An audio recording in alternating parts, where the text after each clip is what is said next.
Bonjour à tous et bienvenue à l'Expresso, maintenant édition 2012. Donc, j'en profite pour vous souhaiter, en mon nom et au nom de toute l'équipe de Télé Gaspé, une très belle année 2012 pleine de santé, d'amour et de prospérité. Donc, cette semaine, nous ferons un retour sur ce qui s'est passé localement et régionalement pendant la période des fêtes. Question de se mettre à jour et de partir l'année du bon pied.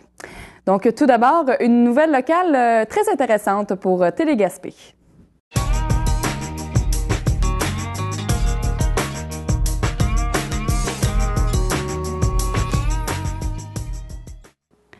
Donc, pour les nouvelles locales, nous recevons aujourd'hui Igor Urban, directeur de Télé Gaspé, parce que nous avons récemment appris le verdict émis par la Couronne à l'égard de M. Danny Leguédard, ancien directeur de Vision 21, qui exploitait aussi Télé-Forion, l'ancienne télé communautaire de Gaspé. Donc, en effet, entre septembre 2005 et juin 2006, ce dernier utilisait les cartes de crédit de la chaîne télévisée et certains profits engendrés par le bingo à ses propres fins. Donc, en plus de la peine de 1 an en collectivité qu'on lui a donnée, M. Leguédard devra remettre 800 $ par mois à Télé Gaspé, la nouvelle télévision communautaire de Gaspé, et jusqu'à un montant de 21 000 $ qui correspond au montant de sa dette. Donc, Igor, on voulait savoir un peu quel est le positionnement de Télé Gaspé par rapport à cette nouvelle-là. Bien, avant tout, c'est une surprise. C'est sûr que pour nous, c'est comme une surprise de la nouvelle année 2012. On n'était pas du tout au courant de ces démarches-là de la part de la Couronne, donc pour aller récupérer cet argent-là qui a été volé à l'ancienne télévision communautaire. Ce qui est surprenant en soi aussi, c'est que ce soit Télé Gaspé qui reçoive cet argent-là, donc la nouvelle télévision communautaire qui n'a donc aucun lien avec le groupe Vision 21. Donc c'est avant tout ce que je tiens à préciser, c'est qu'on prend cette nouvelle-là avec des pincettes. Pour nous, c'est comme une bonne nouvelle, mais on attend d'avoir plus de précision parce que, comme je vous le disais tout à l'heure, on n'a pas eu d'informations par rapport à ça, aucun avis de justice qui nous prévenait par rapport à ces démarches-là. Donc dès qu'on aura des nouvelles, en fait, on vous tiendra au courant. Puis c'est sûr qu'on en parlera aussi pour vous dire donc l'avancement par rapport à ça, parce que c'est en soi une bonne nouvelle de savoir quand même que les fraudeurs en fait sont poursuivis et puis qu'il y a donc un coût à payer par rapport à ça. Donc c'est ça, on vous tiendra au courant. Excellent. Merci beaucoup, Igor. Et on passe maintenant donc aux nouvelles régionales.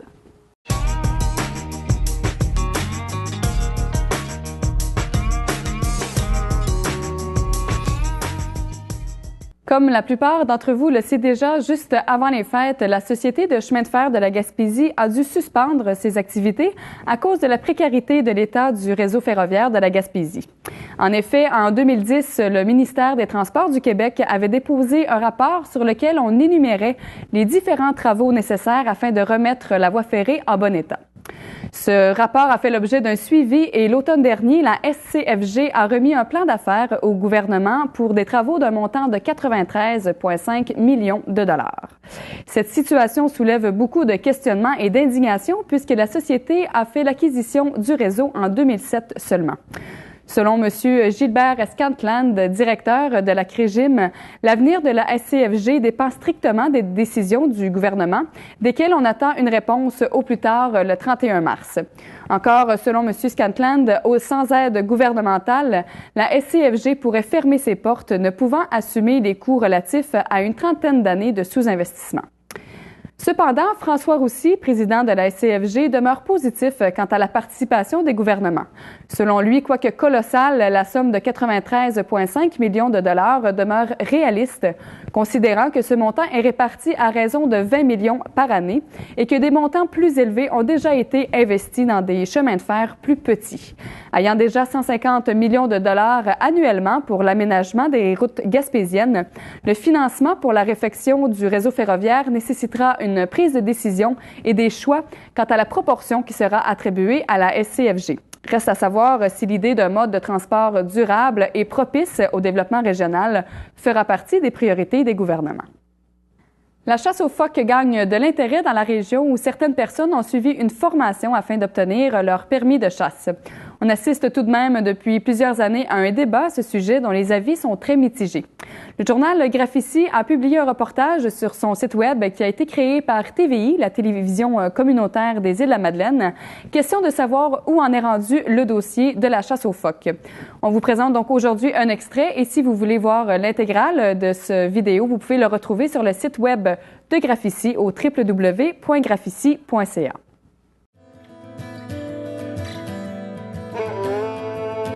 L'an dernier, une dizaine de chasseurs ont fait route vers le détroit de Belle-Île pour approvisionner une entreprise locale de transformation de la viande. Une chasse qui aura coûté 40 000 $ pour 2 500 loups marins.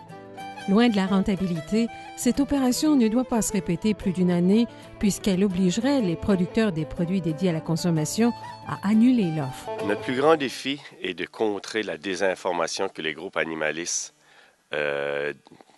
diffusent sur les web télé, sur la télévision, dans les journaux. On sait que ces gens-là ont beaucoup de capitaux pour venir à leurs besoins. Puis c'est notre plus grand défi.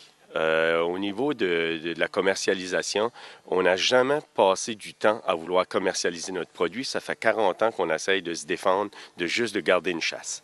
Aujourd'hui, on voit qu'il y a des nouveaux marchés qui sont ouverts avec la Chine, qui est une nouvelle aventure, une nouvelle avenue pour nous autres. Puis on voit au moins que ces gens-là, parce que les groupes animalistes sont déjà en Chine à faire de la propagation exactement comme ils se faisaient dans les autres pays, mais que la Chine n'a pas engendré le pas. Au contraire, ils ont signé une entente avec le Canada. Puis ça nous donne au moins une belle espoir, parce qu'on dit au moins ils n'ont pas réussi du côté de la Chine. Nous autres, ce qu'on parle, c'est souvent aux îles de la Madeleine, la côte est du Canada. On est pratiquement tous des pêcheurs. On vit avec ce que c'est qui nous a apporté de la mer. Puis c'est avec un tout qu'on réussit à se faire un salaire. Puis ça, c'est ce que c'est qu'il faut que les gens comprennent. La ressource est là. C'est une ressource naturelle. C'est une ressource qui est renouvelable à chaque année. Puis on a une source de produits naturels qui est ici. Puis les gens veulent nous empêcher de s'en servir. Quand c'est bien contrôlé, je pense que ça fait partie de l'écosystème. Puis si on continue à pas chasser ou à pas chasser le phoque dans les années à venir, on n'aura plus de poissons dans le golfe. Puis l'écosystème est déjà atteint parce que le troupeau du phoque est de 10 millions. Puis normalement, un troupeau en santé devrait être environ de 4 millions. Près de 900 permis de chasse aux loups marins sont délivrés à chaque année aux îles. Une chasse qui devra se faire toutefois à bord de rares embarcations capables d'affronter des conditions en mer à pareille date. Les prises, qu'elles soient au rendez-vous ou non, sont limitées dans une zone, elle aussi, divisée. Et combien un phoque peut ingurgiter de poissons dans la morue annuellement? C'est autour d'une tonne par phoque. Le Canada a ouvert un marché en janvier dernier. La Chine accepte les produits du phoque dès cette année. Les Canadiens seront les seuls à pouvoir écouler sur leur marché, notamment la viande et l'huile de phoque. L'entreprise y voit un marché lucratif. Aujourd'hui, au Québec, je regarde ça, là, ce qui est alimenté par les anti-chasses aux phoques, c'est tout des végétaliens animalistes.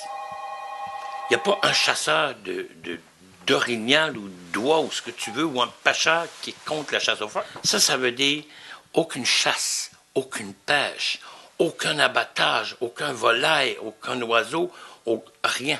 Rien qui touche à l'animal. La majorité des gens, ils sont complètement enfermés dans des villes de béton. Ils sont déconnectés complètement de la nature. Vous autres, là, un steak, ils trouvent ça dans un supermarché, puis ça vient d'où? Personne ne s'est arrêté, ça vient d'où? Il faut que quelqu'un l'ait abattu. Mais la chasse ou un abattoir, l'important, c'est de ne pas faire souffrir l'animal et de conserver l'espèce. C'est une guerre, en mon sens, qui n'a aucune espèce de sens.